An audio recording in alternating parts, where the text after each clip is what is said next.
Bismillah, alhamdulillah, assalamu alaikum, peace be upon all of you. So, the need for dopamine in the minds of adolescents and teenagers. Dopamine is triggered by the feelings of excitement, happiness, and thrill. Now, this motivates certain behaviors in teenagers. It makes them want to do certain things. And there's things big and small you can talk about. But something that people need to understand generally is adolescents find new experience to be highly appealing, and just new things in general to be highly appealing, and they're highly motivated to seek those things out. In teaching, a way that you see this, if you've taught between elementary school and high school, if you bring a guest speaker into a class to talk to someone, elementary kids and high school kids, they react very differently to that. Elementary school kids, they tend to be kind of nervous about the fact that the routine of the classroom is broken up by someone else coming in, and they become less likely to pay attention then, unless they've really been well prepared for the guest speaker to come, and they're more likely to misbehave as a way of distracting from the anxiousness that they're feeling about it. High schoolers aren't really that way. Some guest speakers they'll like more than others, but they're almost always going to be attentive and give that guest speaker a chance when you first bring them into the classroom. Because if nothing else, that different person is someone new. So it's different if the new person is a substitute teacher. That's a whole different situation with the way they'll react. They'll seek out new experience in a different way when there's a substitute teacher. But when you bring in a guest speaker, like high school kids almost always give that person a chance, at least in the beginning, to really see and feel out what they're all about because it's something new.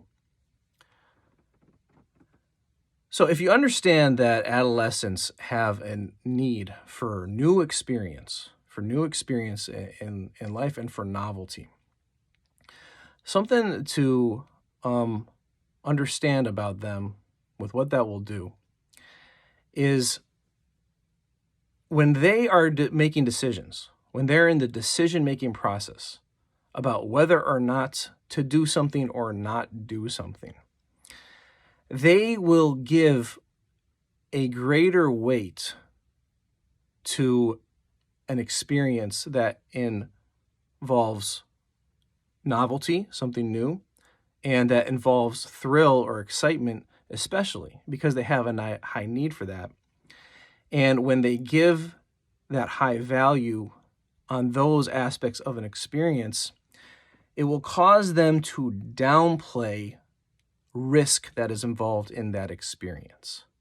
Now, it doesn't mean that they don't know risks involved. They do. They can understand risks very well and accept them when they're told to them.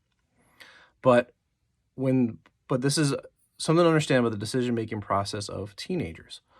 They'll give greater weight to new, novel experience, and especially if it's an experience that involves thrill and excitement, and they'll downplay risks in their minds when they're reasoning something out. When they're reasoning out whether or not to do something in their minds, they will have a tendency to suppress risk. So, what does that mean?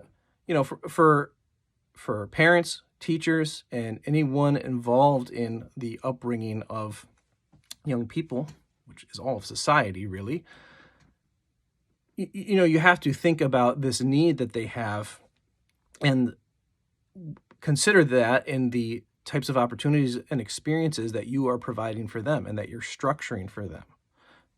Just because you want to have those needs met in a healthy and productive way. And with all these types of psychological tendencies, there's going to be healthy ways to act on them and unhealthy ways to act on them. So that's something maybe I'll talk more about, but parents and teachers and people involved in upbringing young people, they have to understand this consideration that teenagers have a need for new experience, they have a need for excitement, they have a need for thrill, and opportunities to live that out need to be provided for them, and again, in a healthy way that we want them to. For teenagers, you just need to understand this about your own decision making. And you need to try to be self-aware about when your own thinking, when you need to try to self-identify when your own thinking is causing you to downplay risk in wanting to do something. And if you can overcome that and you can consider risk and make a more balanced decision, if you can motivate yourself to do that, then you should take along with that a sense of empowerment in knowing that you're making a more mature decision and you're practicing the habits of growing up more, and you're doing something healthy for yourself in the long run. You should take along with that a sense of empowerment. Now, sometimes, a lot of times, that will involve having to emotionally deal with the fact that other people your age might not think your decision is so cool, basically. So, and that's very emotionally painful for adolescents to deal with that type of thing.